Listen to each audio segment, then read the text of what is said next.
Bonjour à toutes et à tous, vous écoutez un nouvel épisode de Quoi de neuf en histoire. Je m'appelle Rassan Moubarak et dans cette émission, je reçois des historiennes et des historiens à l'occasion de la sortie de leur dernier livre. Mon invité aujourd'hui est Anatole Lebras, bonjour. Bonjour. Vous êtes agrégé et docteur en histoire, chercheur postdoctorant au Centre d'histoire et d'économie à Paris, faisant partie de Sciences Po Paris. Vous publiez Aliéné, une histoire sociale de la folie au XIXe siècle, chez CNRS Éditions. C'est votre deuxième livre chez le même éditeur. Le premier, c'était Un enfant à l'asile, vie de Paul Tesch, 1874-1914. Vous nous prévenez en introduction de ce livre que ce n'est pas une histoire de l'asile en tant qu'institution, ni de la psychiatrie en tant que discipline médicale, mais une histoire sociale de la folie, c'est-à-dire que c'est l'étude de la trajectoire des individus que l'on va qualifier d'aliénés, qui commence avant qu'ils ne rentrent à l'asile, qui se poursuit pendant leur internement, c'est-à-dire ce qu'ils y font et ce que l'asile fait d'eux, et devenir après la sortie. Un petit mot, Anatole, pour commencer sur la terminologie, parce que vous citez énormément de références et de livres dans votre livre, et on retrouve souvent le mot fou ou folie dans le titre, mais pas forcément dans le texte. Alors, quelle différence entre fou et aliéné, et pourquoi vous avez choisi aliéné ? Alors, d'abord parce que aliéné, comme aliénation mentale, comme aliéniste pour désigner les médecins qui se spécialisaient dans l'étude des maladies mentales, ce sont les termes de l'époque. Donc c'est principalement pour cette raison que j'ai employé ce terme. La loi de 1838, elle est connue comme la loi sur les aliénés du 30 juin 1838 et on parle d'asile d'aliénés. C'est en même temps un terme auquel s'est surajouté aussi avec le temps l'idée d'une aliénation sociale. L'aliéné, c'est pas seulement celui qui est aliéné à lui-même, c'est aussi celui qui est aliéné par un certain nombre de processus sociaux. Et donc c'est pour ça que c'est un terme intéressant pour l'historien aussi. Quant à celui de fou ou de folie, il peut avoir un sens assez péjoratif, donc c'est pour ça que parfois on peut être un petit peu prudent avant de l'utiliser. Ou il peut renvoyer aussi finalement à la folie dans un sens assez commun, dans une acception assez large, un terme qu'on n'utilise pas toujours très rigoureusement. Mais c'est aussi pour ça qu'il est intéressant, parce que justement il renvoie finalement à la dimension anthropologique du phénomène, par opposition à des termes qui seraient ceux, par exemple, de maladie mentale, qui renverraient plutôt à une acception déjà un peu plus strictement médicale du sujet. Donc c'est à ce titre qu'il est souvent employé par les historiens et qui se trouve là, en l'occurrence dans le sous-titre de mon livre, Une histoire sociale de la folie au XIXe siècle, pour signaler en quelque sorte que là, dans l'occurrence, je m'intéresse au phénomène, pas seulement dans son sens restreint, pas seulement dans le champ des institutions psychiatriques, mais en essayant d'avoir un regard un petit peu plus large sur cet objet folie qui n'était pas défini que par les médecins et pas que dans les asiles. Donc si je comprends bien, le fou acquiert un statut juridique, celui d'aliéné, par la fameuse loi du 30 juin 1838. C'est le point central, cette loi de ce qui va régir la condition aliénée au XIXe siècle, puisque votre livre s'intéresse au XIXe siècle et jusqu'à la Première Guerre mondiale, les deux premières décennies, disons, du XXe siècle. Et donc c'est ce qui va structurer aussi votre livre. Est-ce qu'on peut dire en quelques mots quelles sont les principales dispositions de cette loi de 1838 ? Oui, alors elle n'arrive pas tout à fait dans un vide, puisqu'il existe déjà des établissements spécialisés pour aliénés, en particulier depuis le début du XIXe siècle. Il y a de plus en plus d'institutions médicales qui prennent en charge les aliénés et qui les distinguent du reste des autres catégories de population avec lesquelles ils pouvaient encore beaucoup être mélangés au XVIIIe siècle, comme les mendiants, les vagabonds, les prostituées, etc. Cette loi de 1838, elle est néanmoins déterminante parce qu'elle va imposer, disons, à chaque département de trouver une solution pour s'occuper de ces aliénés, ce qui peut être en créant un établissement public ou en passant un traité avec un département voisin ou encore en s'accordant avec un établissement privé, religieux ou non, pour s'occuper de ces aliénés et donc pour remplir les obligations découlant de la loi de 1838. La loi, elle distingue aussi les modes de placement à l'asile. Elle distingue principalement le placement volontaire, qui est un placement fait à la demande des proches, et le placement d'office, placement qui s'effectue sur demande de l'autorité préfectorale ou du maire en cas d'urgence. Dans le premier cas, en règle générale, mais il y a des situations assez variables et il y a beaucoup d'exceptions à la règle, mais dans le premier cas, dans le cas du placement volontaire, c'est en général la famille de l'aliéné qui va être mise à contribution financièrement. Dans le second cas, c'est plutôt le département et la commune de résidence de l'aliéné qui vont être mis à contribution à part variable. Et vous l'avez dit, cette loi n'arrive pas dans un vide juridique, hein. Il y avait déjà avant une notion d'interdiction. Est-ce qu'on peut dire en quelques mots ce que c'est? Et puis, on le voit aussi dans le livre, les deux notions ne s'opposent pas, mais se complètent. Oui, alors l'interdiction, c'est cette procédure de mise sous tutelle juridique qui est prévue dans le Code civil de 1804 et qui, effectivement, était souvent requise comme un préalable au placement dans une institution avant la loi de 1838. Donc il fallait d'abord pour une famille faire procéder à l'interdiction judiciaire, validée par le tribunal civil, avant de placer l'aliéné dans une institution. En réalité, dans la pratique, il y a plusieurs études qui l'ont montré. Je pense notamment à un article de l'historien Jacques-Guy Petit sur la folie dans le Maine-et-Loire dans les premières décennies du XIXe siècle.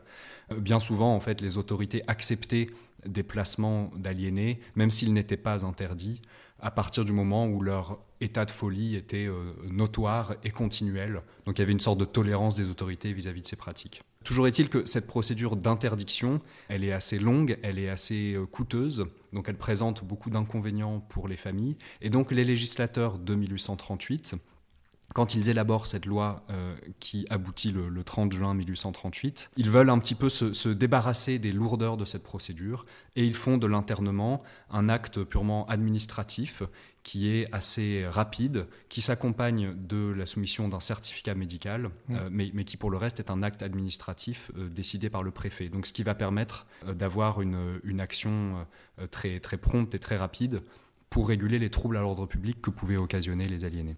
Vous avez étudié 3 structures dans le livre. Il y a l'asile de Quimper, il y a le quartier des femmes à Morlaix, donc tous deux en Bretagne et dans un milieu rural, et puis l'asile de Ville-Évrard dans le département de la Seine, aujourd'hui en Seine-Saint-Denis. Et donc ça permet de comparer le milieu rural et le milieu urbain, et on voit en fait des différences sur quasiment tous les points de prise en charge. Quelles sources au sein de ces institutions avez-vous ou pu exploiter ? Alors, dans chacun de ces asiles, qui pour certains ont conservé leurs archives sur place, c'est le cas à Ville-Évrard, par exemple, où il y a un service des archives qui est présent dans un des pavillons de l'hôpital. Pour d'autres qui ont versé leurs archives aux archives départementales, auquel cas on le trouve généralement dans les séries H-Dépôt des archives départementales. Donc pour tous ces établissements-là, généralement on a accès à un certain nombre de sources, on va dire, standardisées, parmi lesquelles on trouve notamment des rapports médico-administratifs, donc qui permettent de se faire un peu une idée du fonctionnement institutionnel, du cadre dans lequel on va procéder au placement, aux internements, et puis qui documentent de manière générale un petit peu la vie de l'institution sous tous ses aspects. On trouve aussi des registres d'entrée qu'on appelle parfois livres de la loi, parce que leur tenue était obligatoire au titre de l'article 12 de la loi de 1838. C'était des registres en fait où il fallait consigner les dates d'entrée, de sortie ou éventuellement de décès de chacun des internés, et puis en y recopiant aussi tous les certificats et les arrêtés préfectoraux qui avaient accompagné un peu le parcours asilaire de chacun des internés. Ces registres d'entrée, c'est une des sources principales que j'ai exploitées, notamment pour tout le versant un petit peu quantitatif de mon travail, pour décrire un petit peu les trajectoires et donner aussi un petit peu une description d'ordre statistique de ces parcours dans les asiles. Autre grand massif de sources, ce sont les dossiers individuels d'internement, dont la conservation peut être très variable selon les institutions. En l'occurrence, parmi celles que j'ai étudiées, il y avait des dossiers très bien conservés à Quimper et à Ville-Évrard. En revanche, il n'y en avait pas à Morlaix, où étaient placées les femmes aliénées du département du Finistère. Et donc ces dossiers constituent une source très très riche qui a beaucoup été utilisée par les historiennes et historiens de la psychiatrie ces dernières décennies, notamment tous ceux qui essayaient d'adopter, comme moi, une démarche, un regard d'histoire sociale sur les pratiques d'internement psychiatrique. Parce que dans ces dossiers, on trouve non seulement de la documentation médicale, administrative, mais aussi bien souvent de la correspondance et beaucoup de choses qui permettent de documenter un petit peu les parcours de vie et de donner une certaine densité aux trajectoires biographiques. Plus ponctuellement, il y a énormément d'autres sources en fait, qui sont produites par ces institutions asilaires et qui peuvent servir à beaucoup d'usages. Mais dans le cadre de ma thèse et du livre, j'ai notamment eu recours à une source assez intéressante qui est les rapports journaliers des surveillants-chefs des asiles, là, qui foisonnent un petit peu de détails sur la vie plus intérieure des institutions, même si ce n'est pas l'angle principal que j'ai choisi pour mon étude. Alors vous avez aussi utilisé des documents juridiques, parce qu'il y a beaucoup de recours juridiques possibles, des journaux également. Et vous vous êtes aussi servi de documents produits par les aliénés internés. On en reparlera tout à l'heure pour dire leur contenu, mais il y a beaucoup de lettres. On voit, c'était mon impression en tout cas, qu'une minorité d'aliénés a écrit, mais parmi eux, certains ont été très, très prolifiques. Il y a aussi des dessins, certains qui sont reproduits dans un cahier à l'intérieur du livre. Et donc ça permet de ne pas se limiter à l'histoire du point de vue institutionnel, mais de faire une histoire par le bas, à hauteur de patient. Et je voulais vous demander quelle valeur vous donniez à ces écrits, qui certes permettent d'avoir une autre facette de l'internement, celui de la personne concernée, mais en même temps il s'agit de fous ou d'aliénés. Comment faites-vous pour ne pas surinterpréter leurs écrits ? Oui, alors tout ça, ce sont des questions très, très délicates, effectivement, mais aussi passionnantes pour l'historien. Alors, bien sûr, déjà, la première chose à dire, c'est qu'effectivement, avec ces écrits, on a la promesse d'accéder peut-être d'un petit peu plus près aux expériences vécues des internés. Ce sont souvent des sources qui sont des sources de la plainte, de la protestation, du conflit ou du désaccord, parce que quand on écrit à l'asile, c'est souvent pour manifester un désaccord. Et donc, de ce point de vue, ce sont des sources qui sont intéressantes parce qu'elles vont généralement nous permettre de documenter des réalités ou des aspects des parcours qui peuvent être par ailleurs tus ou euphémisés par les médecins. Et ça apporte souvent aussi des éléments très intéressants pour comprendre sous un autre angle les trajectoires, pour comprendre sous un autre angle aussi les diagnostics, en pouvant les replacer dans l'évolution aussi d'une subjectivité et d'un parcours de vie. Il y a ce statut particulier aussi de ces documents qui est qu'ils émanent de personnes qui ont été catégorisées d'aliénés mentales au XIXe siècle. Alors pour moi, il n'était pas question d'analyser ces documents à l'aune d'une grille de lecture psychopathologique, parce que je ne suis pas médecin, parce que l'idée était de ne pas non plus reproduire le regard médical et disqualifier ces propos comme pouvaient le faire les médecins aliénistes du XIXe siècle sur le fondement de leur déraison. Donc j'ai principalement pris le parti de traiter ces sources comme des sources comme les autres, d'autant que la plupart de ces écrits, même s'ils peuvent avoir une composante délirante, je dirais qu'ils contiennent quand même souvent des couches de signification qui sont parfaitement accessibles et parfaitement compréhensibles, dans le sens où, par exemple, une demande de sortie de l'asile, même formulée dans des termes qu'on pourrait considérer comme un petit peu chaotiques, erratiques, etc., ça reste une demande de sortie de l'asile et ça peut être interprété comme tel.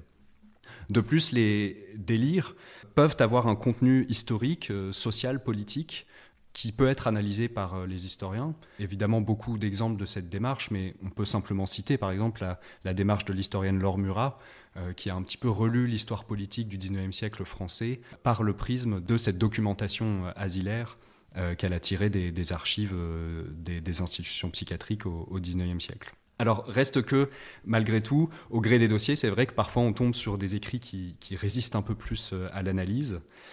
Si on fait comme si le trouble mental n'existait pas, on risquerait peut-être de réduire la signification de ces documents, de manquer quelque chose, de reproduire une forme de malentendu peut-être aussi sur leur signification, la valeur des mots. Il y a beaucoup de sociologues qui ont réfléchi à cette question parce que dans le cadre d'entretiens qu'ils peuvent mener avec des patients d'institutions psychiatriques, ils sont confrontés de manière encore plus aiguë, on va dire, à cette question-là.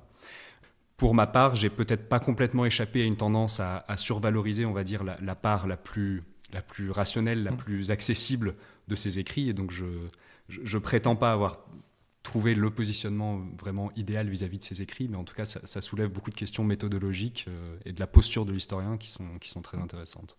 Retraçons ensemble, Anatole, le parcours des aliénés. C'est aussi le plan du livre, hein, c'est ce qui se passe avant, pendant et après. Et on voit tout d'abord que tout le monde ne rentre pas à l'asile. Et c'est notamment le cas en Bretagne, où les aliénés sont parfois maintenus de force à domicile. Vous montrez qu'ils sont littéralement enchaînés à un lit typique breton dont je n'ai plus le mot en tête. Le lit clos. Le lit clos, voilà. Et bon, pour bien nommer les choses, c'est une séquestration en pratique. Et qu'est-ce qui pousse les proches de ces aliénés à garder séquestrés leurs parents à la maison plutôt que de les confier à l'institution ? Peut-être avant de répondre, effectivement, on a dit un mot il y a un instant de toutes les archives produites par les institutions psychiatriques sur lesquelles j'ai pu appuyer mon travail, mais il y a aussi tout un autre versant de mon travail qui a consisté justement à trouver des sources en dehors des fonds des asiles d'aliénés. Et donc ces affaires de séquestration à domicile en faisaient partie. Là, par le biais de l'archive judiciaire, on pouvait avoir accès à des situations qui autrement sont difficilement documentables. Alors, ces affaires-là, par conséquent, elles ont un côté un petit peu exceptionnel, mais en même temps, elles sont révélatrices de manières de faire qui étaient peut-être un petit peu plus répandues que le sommet de l'iceberg, on va dire, que constituaient les affaires qui étaient jugées, qui passaient devant les tribunaux. Ce qu'on constate en fait en examinant ces affaires, c'est que souvent justement la séquestration qui a donné lieu à l'intervention de la police ou de la gendarmerie, et puis ensuite qui a donné lieu à un procès des parents, je dis parents parce que souvent c'était des membres de la famille proche, séquestrateurs, souvent cette séquestration en fait elle s'inscrit un peu dans un continuum de mesures d'enfermement, de contention, de contrôle des personnes ayant la réputation d'être aliénées, qui parfois ont abouti jusqu'à une séquestration de très longue durée et parfois dans des conditions assez épouvantables. Pourquoi ces familles, le plus souvent vivant à la campagne, gardaient l'aliéné chez elles ? Je crois que ça signale d'abord une forme de tendance à régler ces problèmes par soi-même, une forme de distance avec les institutions de soins, avec les autorités étatiques au sens large.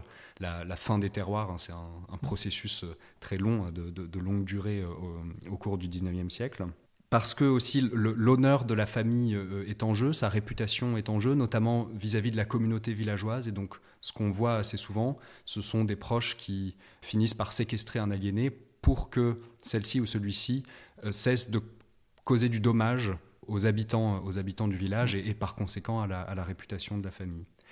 Et puis, je pense qu'on peut souvent aussi y voir une forme aussi d'impuissance face aux manifestations de la maladie mentale.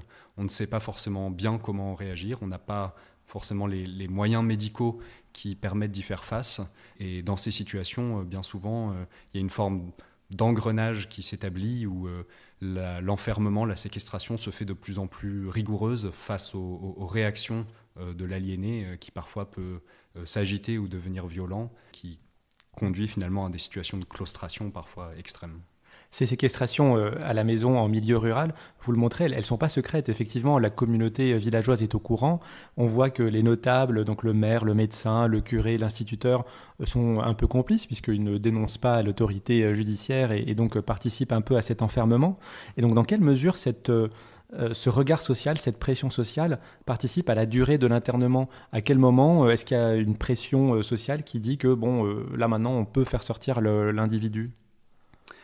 Alors effectivement, oui, les séquestrations sont rarement complètement secrètes. Il peut y avoir dans certaines affaires une volonté de dissimulation de l'état mental de la personne qui est enfermée, dissimulation au regard du voisinage. Mais le plus souvent, ce qu'on constate, c'est qu'effectivement, le voisinage est au courant de la situation. Et il y a des cas où l'aliéné séquestré est d'ailleurs presque intégré à des formes de rituels avec la population du village. J'ai à l'esprit le cas d'Albin Le Gouallec que je détaille un petit peu dans le livre, qui est un jeune homme qui est enfermé par son père dans l'écurie de la ferme familiale dans un petit village à la frontière entre le Finistère et le Morbihan dans les années 1870, pour resituer les choses, et qui régulièrement, et notamment à l'occasion du pardon, donc de la cérémonie religieuse qui est organisée annuellement à la chapelle la plus proche, va faire l'objet de visites par le reste de la famille ou par les autres habitants du village, visites qui sont en quelque sorte organisées, orchestrées par la famille, qui voit en quelque sorte une manière peut-être de canaliser un petit peu la curiosité du voisinage et donc de faire une place, paradoxalement aussi, à Albin, ce jeune homme enfermé dans la communauté. Toujours est-il que ce regard de la communauté villageoise, souvent, il va effectivement permettre une installation de la séquestration dans la durée, parce que les figures de la notabilité locale semblent souvent avoir été mises au courant. Et il y a beaucoup de cas, ou en tout cas, ça fait partie des stratégies de défense des accusés aussi, mais il y a beaucoup de cas où les accusés disent qu'ils sont allés parler de la situation au maire de la commune, et puis que le maire de la commune, qui ne voulait pas engager des frais pour l'internement à l'asile de l'aliéné, a plus ou moins avalisé la solution de la séquestration à domicile. Alors, quand est-ce que ces séquestrations prennent fin ? C'est souvent au moment de l'intervention de la police ou de la gendarmerie. Et là, parfois, les ressorts de ces interventions peuvent être un petit peu mystérieux. Souvent, ce sont des interventions qui sont déclenchées par la rumeur publique.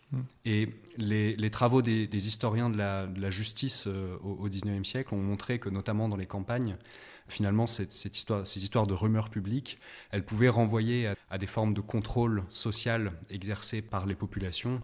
Et donc, on peut penser que parfois, quand ces circuits de la rumeur se déclenchent, c'est parce qu'il y a des personnes qui considèrent peut-être qu'un seuil a été franchi dans les mauvais traitements et qu'on ferait bien d'aller regarder de plus près. Et donc, on peut supposer que parfois, dans ces interventions de la police ou de la gendarmerie, il y a quand même, malgré tout, une forme de contrôle et de limite qui est mise par la population à ces pratiques des familles séquestratrices. Oui, parce que vous le montrez, parfois, il y a des vrais sévices. C'est des privations de nourriture, de sortie, de contact, d'habillement. Donc, effectivement, peut-être qu'à un moment, quelqu'un tire la sonnette d'alarme. Cette loi de 1838, elle prévoit de pouvoir interner, je reprends les termes de la loi, toute personne dont l'état d'aliénation compromettrait l'ordre public ou la sécurité des personnes, y compris d'ailleurs pour empêcher l'aliéné de nuire à lui-même. Et donc, vous détaillez les causes qui peuvent entraîner l'internement. Il y a des maladies mentales et il y a aussi des états d'alcoolisme ou de violence sur la voie publique. Qu'est-ce qui fait que dans un cas, on va plutôt mettre en prison et dans un cas, plutôt à l'asile ? C'est une question très, très complexe et il faut, pour y répondre, souvent un peu plonger dans le détail des parcours, de ces moments un petit peu de bifurcation, justement, où on va orienter une personne vers à tel endroit plutôt qu'à tel autre. Tout d'abord, un premier élément de la réponse, c'est qu'il y a un certain nombre de micro-troubles, on va dire, à l'ordre public qui sont régulés de cette manière-là.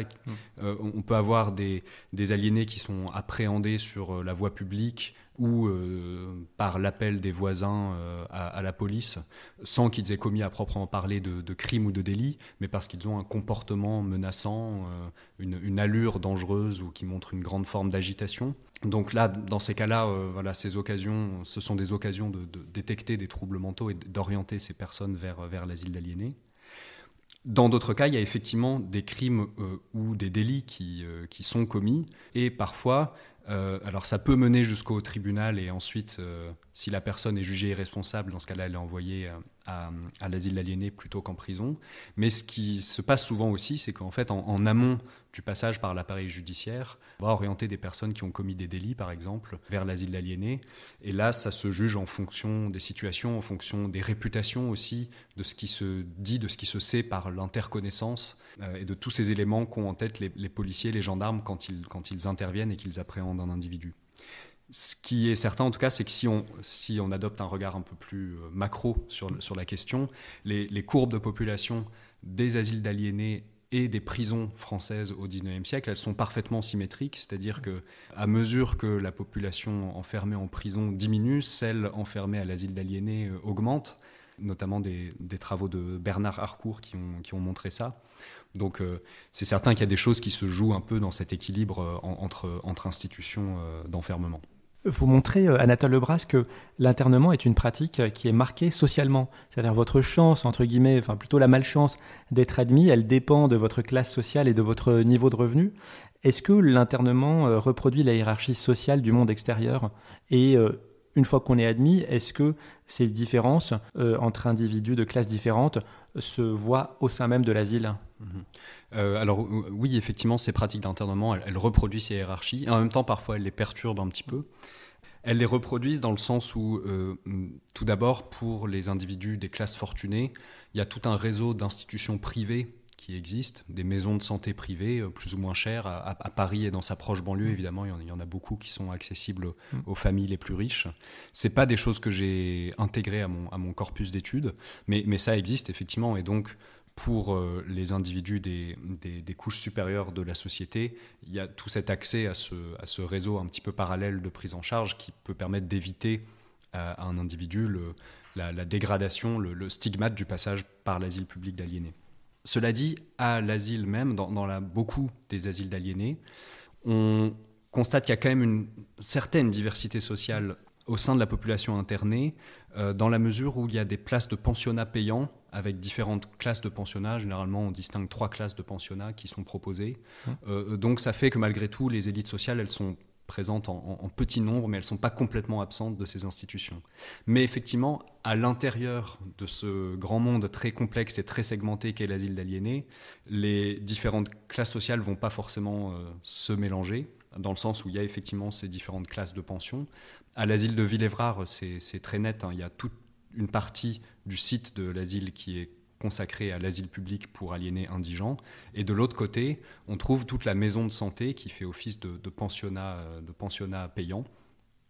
Et au sein même de cette maison de santé, on essaie de distinguer les différentes classes de pension.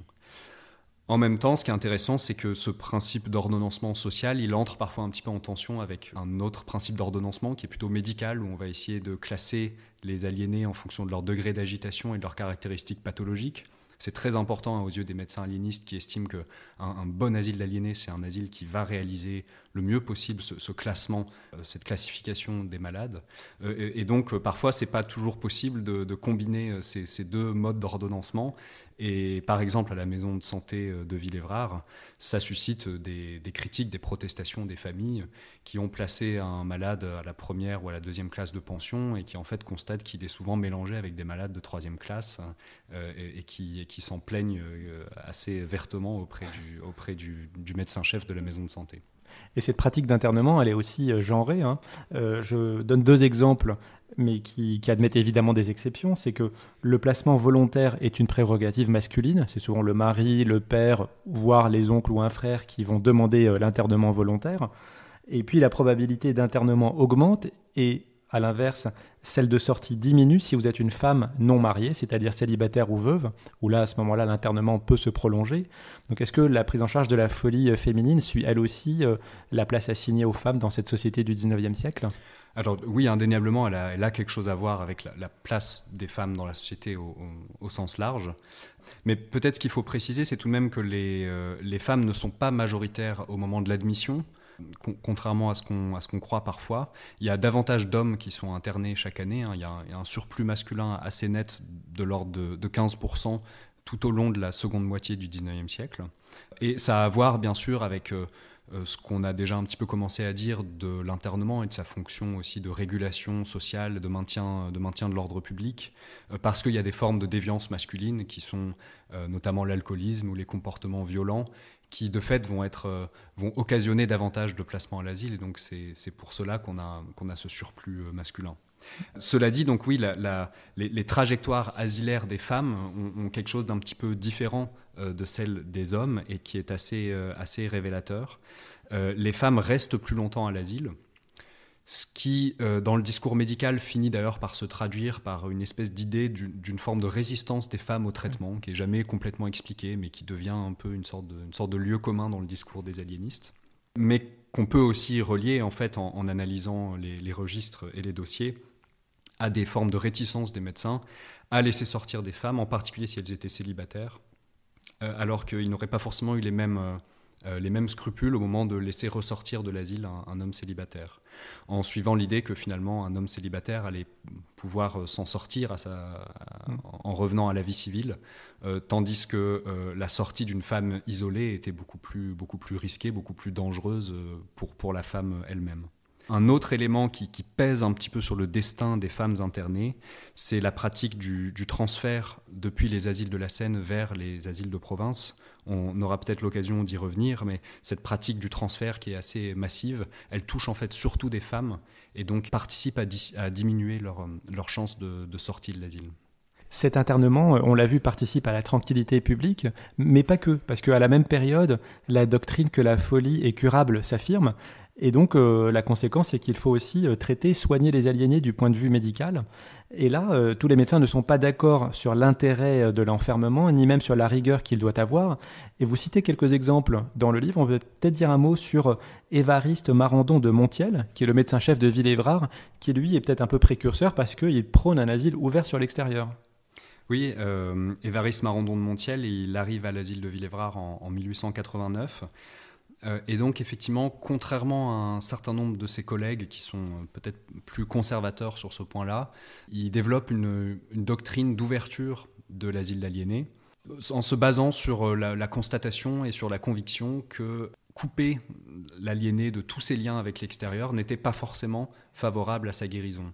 Ce qui est une idée qui met du temps à cheminer au sein de la profession aliéniste, parce que la doctrine de l'isolement thérapeutique, elle était vraiment fondatrice des réflexions, notamment d'Esquirol, grande figure fondatrice de l'aliénisme français, et qu'elle était au fondement aussi de la loi de 1838, avec cette idée que l'isolement par lui-même, donc le simple fait de placer un malade, d'arracher le malade à son milieu d'origine et de le placer dans une institution, allait avoir des vertus curatives en soi. Marandon de Montiel, avec quelques autres de ses collègues un petit peu réformateurs, il commence à estimer que, notamment pour préparer la sortie, il ne faut pas perdre de vue la nécessité de stimuler socialement le malade, finalement, ne pas le laisser un peu aller à la vie végétative de l'asile d'aliénés, et donc qu'il faut l'habituer à une certaine socialité, lui permettre des sorties, lui permettre des visites de sa famille, lui permettre de correspondre un peu plus librement avec sa famille aussi, notamment pour les malades convalescents et curables. Ce n'était pas une doctrine qui s'appliquait à la population de l'asile dans son ensemble. Donc il ne faut pas s'imaginer que Marandon de Montiel aurait mis à bas les jours de l'asile du jour au lendemain. Oui, parce qu'il y a aussi des déments, enfin des gens qui sont manifestement incurables dans le lot. Oui, il y a des déments, des incurables, il y a des agités et des déments séniles notamment qui vont être relégués dans certains quartiers de l'asile de l'aliéné. Et les mesures plus libérales de Marandon de Montiel, elles vont surtout s'appliquer aux malades tranquilles, travailleurs, susceptibles de sortir. Le médecin-chef est souvent aussi le directeur de l'asile et il faut un certificat médical pour rentrer à l'asile, quel que soit le mode de placement, un certificat de quinzaine, donc au bout de 2 semaines, pour confirmer ou non le maintien, et puis il faudra aussi un 3e certificat au minimum pour autoriser la sortie. Est-ce qu'on assiste aussi à une lutte entre, d'un côté, le pouvoir des médecins, et de l'autre, celui de l'administration et du pouvoir judiciaire, pour savoir qui, d'une part, contrôle l'asile, et d'autre part, qui décide de qui est fou, qui ne l'est pas? Oui, ces pouvoirs médical, administratif, etc. Alors souvent, ils agissent de concert, mais il peut y avoir des cas aussi, effectivement, où ils s'opposent, où il y a des tensions, des divergences de points de vue. Peut-être que le principal contrepoids au pouvoir du médecin, c'est quand même le préfet. Et d'ailleurs, techniquement, c'est le préfet qui décide de l'internement ou de la sortie de l'asile sur proposition du médecin. Donc dans le texte de loi, c'est bien le préfet qui dispose, même si évidemment, il n'est pas là au quotidien pour observer les malades, et donc c'est l'initiative d'une proposition de sortie, par exemple, elle va venir du médecin. La loi de 1838, elle prévoit un certain nombre de mécanismes de contrôle aussi. Elle prévoit par exemple des visites trimestrielles par un certain nombre d'autorités, le préfet, encore une fois, le président du tribunal, le procureur du roi devenu procureur de la République, le juge de paix, le maire de la commune, etc. Toutes ces personnes-là visitent régulièrement l'asile et ils en profitent pour parapher les fameux livres de la loi dont on parlait tout à l'heure. Donc il y a cette forme de vigilance qui est exercée sur les pratiques d'enfermement. La justice, en revanche, est quand même assez largement mise de côté, et c'est au fondement de très nombreuses critiques de la loi de 1838 qui permettraient de cette manière à l'arbitraire de prospérer. Il y a tout un courant critique de la loi de 1838 et des asiles d'aliénés qui s'est développé, notamment à la fin du Second Empire, et qui a beaucoup été étudié par l'historienne Aude Fauvel, et qui montre que ces critiques se sont beaucoup focalisées autour de cette question des séquestrations arbitraires permises par la loi de 1838, du fait de l'absence de droit de regard de la justice sur ces procédures. Alors, absence de droit de regard, peut-être juste pour nuancer, on peut dire que la justice peut parfois intervenir a posteriori sur des placements à l'asile. C'est l'article 29 de la loi de 1838 qui le prévoit. L'interné lui-même peut demander au tribunal civil d'examiner sa situation et, si besoin, de demander sa libération de l'asile de l'aliéné. Mais c'est une procédure qui est très peu utilisée. Même si, voilà, dernière décennie du 19e siècle, dans la décennie 1890-1900, on voit qu'il y a certains magistrats qui essaient de faire un usage un peu plus fréquent de cet article, et ce qui embête un petit peu quelques médecins qui s'en plaignent dans leurs publications. Oui, parce que ce côté arbitraire, il est aussi un peu lié au rôle des médecins qui sont présents au quotidien. Ils restent au centre du processus, même s'il y a des visites extérieures. Et par exemple, beaucoup de lettres conservées dans le dossier sont des échanges entre la famille et le médecin, ou entre l'aliéné et le médecin, le plus souvent pour demander la sortie. Et on voit que ces lettres, elles ont un peu toutes la même structuration, elles obéissent à un dilemme, c'est-à-dire que d'un côté, il faut reconnaître les bienfaits du traitement d'isolement pour ne pas vexer le médecin, mais en même temps, il faut réussir à en montrer un peu suggérer les limites. Et donc on voit que c'est toujours un équilibre qui paraît fragile entre l'acceptation d'être à l'asile, mais en même temps le souhait d'en sortir. Oui, en effet, cet exercice de la supplique, de la demande de sortie, pour les internés, il est assez délicat, parce qu'il faut plaider sa cause sans remettre en cause trop ouvertement l'autorité médicale. C'est un exercice difficile pour les internés, pour leurs familles aussi. Et d'ailleurs, assez souvent, les internés et les familles, sans forcément s'en rendre compte, n'utilisent pas exactement les bons mots, parce que en essayant de plaider pour la libération d'un interné, ils vont parfois un petit peu battre en brèche justement la doctrine de l'isolement thérapeutique qui est au fondement de l'autorité médicale. Il y a beaucoup de lettres des familles notamment qui expliquent que pas en enfermant, c'est pas en privant l'aliéné du contact avec les êtres qui lui sont chers qu'on va vraiment améliorer son état, et qu'en fait il serait bien mieux chez lui, entouré de l'affection de ses proches, pour pouvoir se rétablir et avancer vers la guérison. Et ça évidemment c'est reçu avec beaucoup de distance par les médecins, qui estiment que le milieu, l'ambiance familiale est très rarement propice à une bonne guérison de la folie. Et pour les internés, du coup, effectivement, la prise de plume est toujours un exercice un petit peu délicat et dangereux, parce que dans ce qu'ils vont coucher sur le papier, ils prennent aussi un petit peu le risque de donner des preuves supplémentaires de leur folie aux médecins. L'historien Philippe Artière a beaucoup travaillé sur cette question du regard médical sur l'écriture des aliénés, dans un livre qui s'appelle Clinique de l'écriture. Et il montre comment finalement l'écrit a pu être décodé, décrypté par les médecins aliénistes comme un élément clinique permettant d'établir des diagnostics, à la fois dans les thèmes abordés, mais aussi dans la graphie des lettres. Certains médecins aliénistes, on peut essayer de retrouver des traces ou des confirmations de la folie qui pouvaient paradoxalement parfois être un petit peu dissimulées dans le dialogue, mais qui se trahissaient par l'écrit. Cela ne nous paraîtrait pas surprenant aujourd'hui que des personnes enfermées prennent leur plume et écrivent, mais c'était quelque chose, on doit le rappeler, d'assez inhabituel au XIXe siècle, notamment au vu de la population internée qui est pour partie peu lettrée, et puis la correspondance à l'époque était aussi une affaire de femmes. Donc là on touche des catégories de gens qui n'ont pas l'habitude de s'exprimer et qui prennent la peine quand même de coucher par écrit leurs sentiments, leurs suppliques à destination du médecin. Oui, c'est ça que je trouve intéressant aussi dans ces écrits, c'est qu'on comprend souvent que effectivement les circonstances un petit peu exceptionnelles du placement à l'asile ont poussé des individus à se dire, à se raconter en prenant la plume, alors même que souvent c'était un exercice auquel ils n'étaient pas habitués.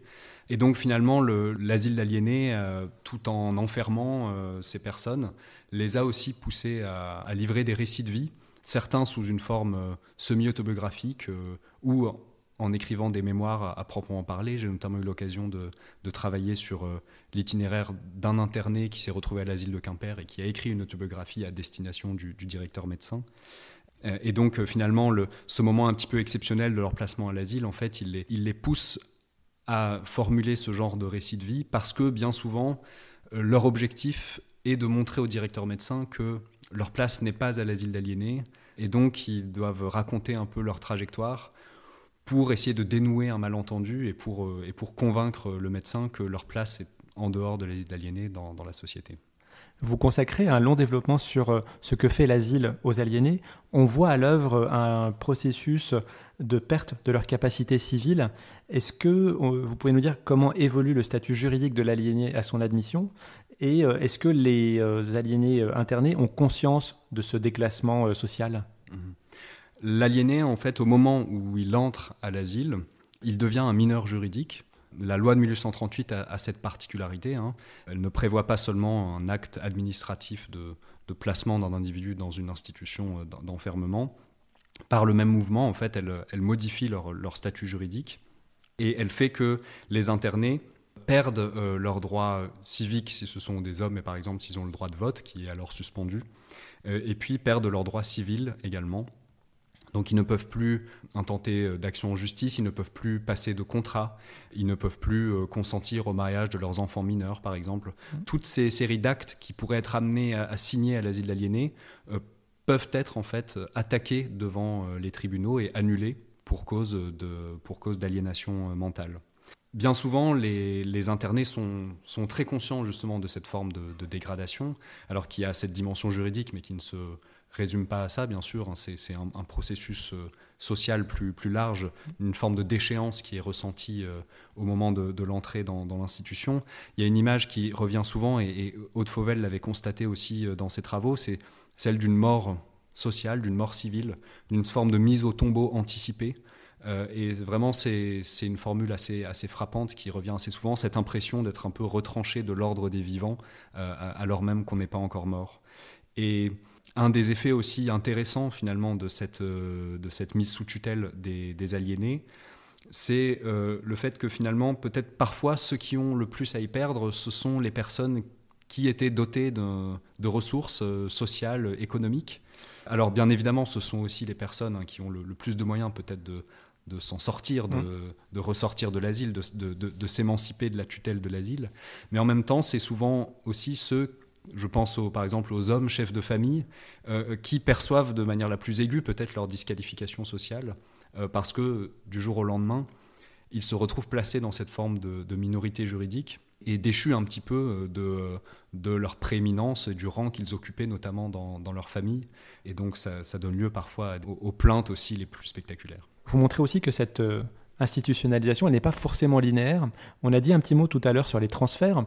Vous montrez qu'il y a aussi une vraie circulation asilaire, c'est-à-dire que des gens sont transférés d'un établissement à l'autre, et souvent les établissements de la région parisienne sont bondés et puis doivent envoyer des résidents vers des établissements de province moins remplis. Est-ce que ça, c'est une étape décisive dans le parcours des asilés ? Oui, c'est souvent un moment un petit peu de rupture.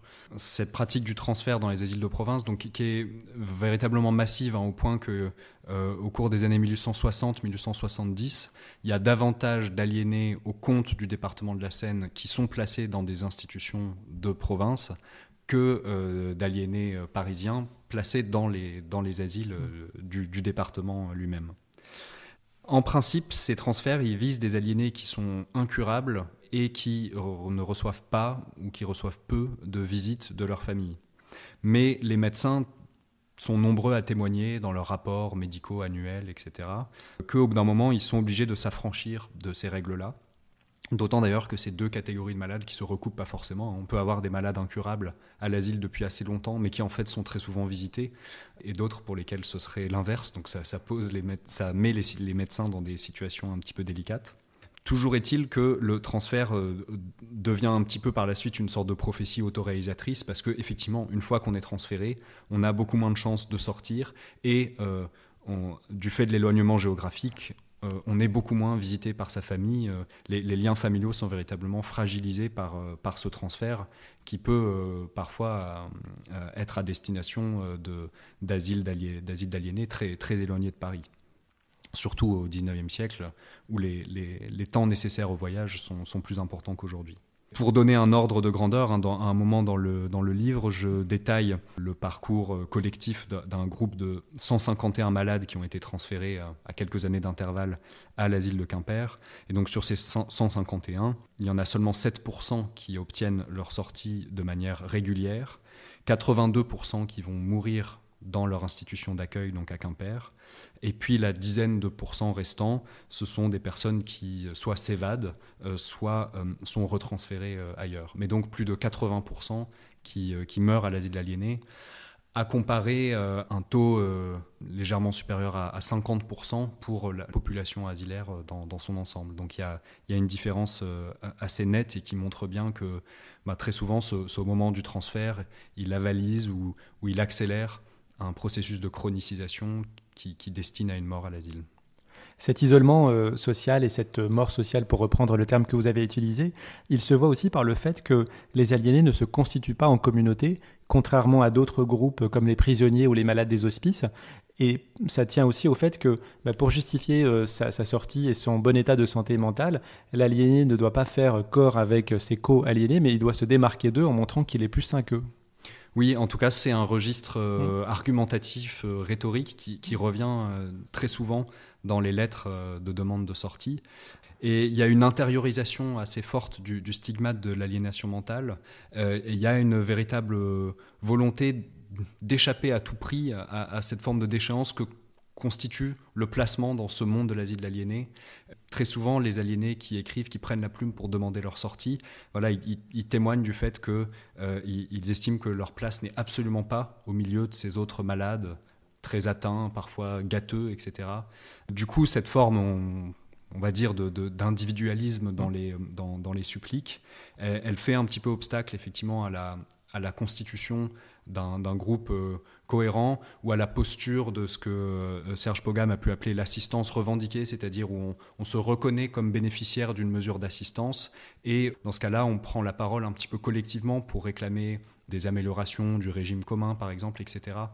C'est des choses qu'on observe assez rarement à l'asile de l'aliéné, justement parce qu'il y a peut-être davantage cette conviction que c'est individuellement qu'on va pouvoir s'arracher à ce groupe et à cette institution et s'en sortir. Oui, ces actions d'auto-défense ou d'auto-promotion, effectivement, vous le montrez, elles restent minoritaires. Alors, qui dans le milieu extérieur, dans la société, prend la défense des aliénés au XIXe siècle ?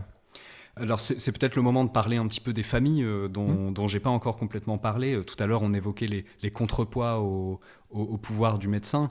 Un de ces contrepoids, c'est pas seulement les autorités qui contrôlent l'action médicale, c'est aussi au quotidien les familles qui font irruption quotidiennement ou presque dans l'univers asilaire et qui vont pas hésiter à réclamer, à revendiquer, à réclamer la sortie de leurs malades, à réclamer parfois aussi au contraire le maintien à l'asile, la prolongation d'un internement. Et donc tout ça donne très régulièrement des petits accrochages ou des désaccords avec les médecins. Médecins qui pour autant, et malgré toute la méfiance qu'ils développent envers les familles, parce qu'ils ont cette idée que les familles bien souvent entravent le processus thérapeutique, médecins qui sont bien obligés malgré tout de composer avec ces familles, notamment parce que si ils veulent faire ressortir un certain nombre de malades, pour lutter contre un encombrement qui est vraiment permanent, qui s'est vraiment installé après quelques décennies de fonctionnement de la loi de 1838. À partir des années 1860, on va dire, ce constat de l'encombrement des asiles, il est assez répandu à l'échelle du territoire français. Et donc il faut composer avec ces familles pour pouvoir préparer des sorties, préparer des sorties négociées de manière à ce qu'elles se déroulent dans de bonnes conditions. Donc les internés, voilà, ils trouvent ces défenseurs-là. C'est d'abord souvent les proches auxquels on fait appel. Et puis, d'une manière plus générale, il y a aussi ce courant d'opinion qui est alors pas forcément exactement en faveur des aliénés, parce que c'est pas forcément un groupe social ou politique justement bien identifié, mais en tout cas un courant d'opinion qui est assez critique des asiles d'aliénés et de l'autorité des médecins aliénistes. Les internés sont très conscients en fait de ces discours critiques qui circulent dans les journaux, etc. Et il montre assez souvent une grande capacité à se réapproprier des éléments, même parfois assez pointus, assez techniques, des discussions sur la loi de 1838, parce que sa réforme est périodiquement discutée dans les arènes de débat national. Et donc, bien souvent, ils se réapproprient ces éléments-là pour légitimer aussi leurs demandes, et peut-être aussi, justement, pour nuancer un petit peu ce qu'on disait tout à l'heure, pour dépasser la singularité de leur cas, et pour déboucher vers des principes plus généraux ou universels qui les dépassent, c'est-à-dire de défense contre l'arbitraire du pouvoir médical. Cette loi, vous l'avez dit, elle suscite des critiques tout au long du XIXe siècle, avec plusieurs tentatives de réforme, mais qui n'aboutissent pas. La première question, c'est qu'est-ce qu'on reproche à la loi ? Ou est-ce qu'on ne reproche rien à la loi, mais finalement aux conditions d'application en pratique réelle ? On lui reproche beaucoup de choses. On lui reproche principalement l'insuffisance des garanties de la liberté individuelle. Voilà, c'est vraiment ce grand motif de critique qui part généralement d'affaires de séquestration arbitraire pour nourrir une critique de la loi de 1838. Ça, c'est un des thèmes principaux qui court un peu tout au long du XIXe siècle, mais c'est pas le seul. Il y a aussi un certain nombre d'insuffisances de la loi qui sont pointées parfois par les médecins eux-mêmes, qui sont notamment relatives, on va dire, à l'uniformité du cadre asilaire qui est prévu par la loi, et au fait que ne sont pas prévues d'autres institutions, d'autres types de législation qui pourraient être adaptées à des catégories de malades particulières. Par exemple, il est assez régulièrement question aussi du cas des malades alcooliques dont on ne sait pas très bien quoi faire dans le cas de la loi de 1838. Donc il y a beaucoup d'appels à soit modifier cette loi, soit légiférer de manière complémentaire sur le cas des malades alcooliques. Il y a aussi des médecins qui pointent d'autres insuffisances, le fait par exemple que la loi ne dit rien de tous les aliénés en liberté, ceux qui sont gardés à domicile, et donc ils réclameraient des mesures qui iraient dans le sens de la création de dispositifs de contrôle de ces aliénés qui pourraient être gardés chez eux, mais tout en étant déclarés aux autorités publiques. Voilà, donc il y a toute une série de discussions, de critiques, qui malgré tout ne vont pas aboutir. D'abord parce qu'il y a quand même un équilibre qui est très délicat à trouver entre les différents impératifs que la société réclame aux médecins aliénistes, impératif de protection de la société, impératif de protection de la liberté individuelle. Donc les curseurs ne sont pas évidents à placer. La question de l'intervention judiciaire aussi fait l'objet de beaucoup de débats, mais ne débouche pas forcément sur un consensus sur la place qu'on pourrait donner aux juges sans tout entraver, sans augmenter tous les délais de traitement des procédures d'internement, etc. Donc il y a une difficulté dans cette recherche d'équilibre qui fait que les discussions prennent du temps et tardent à déboucher sur des solutions consensuelles. Et puis peut-être finalement qu'une raison plus fondamentale, c'est que cette loi, elle est très critiquée, mais bon an, mal an, elle remplit sa fonction, dans le sens où effectivement, et c'est tout ce processus que j'essaie de détailler dans le livre, il y a une forme d'acculturation, on peut dire, de la société française à la loi de 1938, où toute une série d'acteurs ont fini par apprendre à se l'approprier, à maîtriser un peu ces mécanismes et à l'utiliser à leur propre fin, que ce soit les médecins d'hospice qui cherchent à se débarrasser de certains de leurs pensionnaires, que ce soit les policiers et les gendarmes, bien sûr, que ce soit les familles aussi, qui finissent par beaucoup utiliser le placement volontaire quand certains obstacles financiers sont levés. C'est par exemple le cas dans le département de la Seine. À partir des années 1870, le Conseil général permet des placements volontaires qui sont pris en charge financièrement par le département. Et à partir de cette date, on voit effectivement que les familles y ont trouvé leur compte et ont davantage eu recours au placement volontaire. Donc voilà, finalement, cette loi satisfaisait aussi un certain nombre d'intérêts et ça ne poussait pas forcément à la chambouler ou à la réformer de manière précipitée. Et d'ailleurs, même si la période d'étude du livre s'arrête au début du XXe siècle, cette loi, elle reste effective, je l'ai vu, jusqu'au 27 juin 1990. Donc des débats continuent dans l'entre-deux-guerres et puis après la Deuxième Guerre mondiale, mais effectivement, elle va rester quand même un siècle et demi quasiment en vigueur. Et elle ne traite pas notamment de la sortie, et vous montrez, c'est une bonne partie aussi du livre, quelles sont les difficultés que les aliénés rencontrent à la sortie.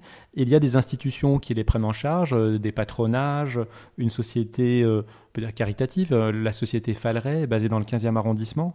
Que deviennent ces aliénés à la sortie? Est-ce qu'ils sont marqués de ce statut à vie? Alors, pour répondre à la question, il y a d'abord un problème de source, évidemment.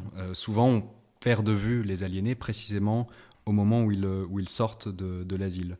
Mais malgré tout, les archives des asiles d'aliénés sont ainsi faites que parfois, notamment par le jeu de l'emboîtement des dossiers d'internement successifs quand une personne est revenue à l'asile, on peut documenter un petit peu ces parcours à trous et puis essayer de comprendre ce qui s'est passé dans ces intervalles de liberté qu'ont connus ces aliénés qui vont et viennent à l'asile d'aliénés et qui sont assez nombreux, même s'il y a beaucoup de trajectoires qui sont, on va dire, plus linéaires avec des internements très longs et une mort à l'asile. Il y a aussi une minorité de patients qui va et vient beaucoup. Et donc ces parcours-là, même si c'est un angle particulier sur la question, évidemment, mais ils permettent d'observer un petit peu ces mécanismes, et notamment ce stigmate du passage par l'asile d'aliénés, qui pèse très fort sur les parcours, qui est évidemment un obstacle au moment de retrouver un emploi, au moment de revenir dans son quartier, et on a certains dossiers qui témoignent un petit peu de cette hostilité du voisinage à l'aliéné revenu de l'asile d'aliénés. Et puis cette forme de passif finalement que crée le passage par l'asile d'aliénés pour des individus qui, s'ils ont de nouveau par la suite maille à partir avec l'autorité policière par exemple, si on apprend qu'ils par le passé ils ont été internés dans des asiles d'aliénés, ça peut faciliter leur renvoi vers l'asile d'aliénés. Une autre manière de documenter des parcours en dehors de l'asile et après l'asile, c'est effectivement ces sociétés de patronage pour aliénés. Il en existe quelques-unes. La principale, et qui est la première à être créée, enfin même si l'antériorité de sa création est un petit peu discutée avec une autre société de patronage qui est créée à l'asile de Stephansfeld dans le Bas-Rhin. Mais donc c'est cette société de patronage créée par l'aliéniste Jean-Pierre Falleret en 1841 à Paris, puis qui va prendre une certaine ampleur par la suite, qui à la fois distribue des secours aux aliénés qui sortent de l'asile, qui permet de leur rendre visite aussi avec tout un réseau de bienfaiteurs qui quadrille un petit peu le territoire parisien. Et puis qui également va créer un asile ouvroir, qui est une institution destinée à prendre en charge de manière transitoire des femmes sorties des asiles de la Seine. Et donc par le biais de ces institutions, on peut aussi essayer de comprendre ces trajectoires et la manière dont ces individus essaient de reprendre pied difficilement dans la société. Mais ce dont témoignent tous les bienfaiteurs et les philanthropes qui animent ces sociétés, malgré leur volonté évidente de mettre en avant les bienfaits de leurs actions, très souvent eux-mêmes doivent constater que c'est une œuvre assez difficile que de faciliter le retour à la vie civile de ces anciens aliénés. Et puis d'une manière plus générale, ces sociétés de patronage, elles peuvent prendre en charge des effectifs numériquement assez négligeables par rapport au très grand nombre d'aliénés qui chaque année sortent des asiles. Donc certains, en tout cas, arrivent à sortir et à reprendre pied dans la société, mais pas tous. Et pour terminer, je voulais vous poser une question sur la couverture du livre. Je termine souvent les entretiens par ça. On voit un homme qui, justement, est, j'imagine, sorti. On a du mal à déterminer s'il est fou, s'il est absent, déprimé, désespéré, ou peut-être tout cela à la fois. De qui s'agit-il ? Lui n'est pas sorti de l'asile au moment de la photo. Il fait partie en fait d'une série de photographies qui ont été prises par le docteur Henri Dagonet à Sainte-Anne à la fin des années 1880. Là, j'en ai fait un usage, disons, illustratif pour la couverture du livre, mais il y a une historienne, Alice Montois, qui a fait une analyse plus détaillée de ces deux albums photographiques dans le cadre d'un mémoire qu'elle a rédigé sur l'asile Sainte-Anne. Cet homme, ce qu'on peut apprendre de lui, d'après la légende de la photographie, c'est qu'il est atteint de délire alcoolique aigu et de terreur. Sur une autre photographie, en fait, il est montré avec une camisole de force. Celle que j'ai choisie, en tout cas, il me semblait qu'elle avait le mérite de justement ne pas procéder à une mise en scène trop appuyée, comme ça peut être le cas souvent de ces photographies qui peuvent avoir vocation à illustrer finalement une sorte de galerie de portraits des différentes variétés de folie, avec parfois une forme de mise en scène assez appuyée. Et donc là, effectivement, il y avait ce regard un peu frontal, de face, dans lequel on peut voir beaucoup de choses, en effet, que je ne me hasarderais pas forcément à interpréter, mais qui, en tout cas, correspondait à cette ambition du livre de faire un récit centré sur les aliénés. Et donc l'idée de ne pas reprendre une des images très souvent reproduites qui mettent en scène plutôt les médecins dans leurs institutions. Oui, puis c'est bien d'avoir choisi une couverture un peu sobre, parce que vous auriez pu prendre la photo en camisole, mais ça aurait rejoint quasiment ma première question en disant il aurait fallu mettre fou en grand comme argument marketing, mais vous avez choisi le vrai terme scientifique aliéné. Merci beaucoup, Anatole Lebras, pour cet entretien. Je rappelle le titre de votre livre, Aliéné, une histoire sociale de la folie au XIXe siècle. C'est chez CNRS Éditions, déjà sorti et disponible en librairie. Et quant à moi, je vous remercie de votre écoute et je vous donne rendez-vous bientôt pour un prochain épisode. Merci beaucoup, Anatole. Merci pour l'invitation.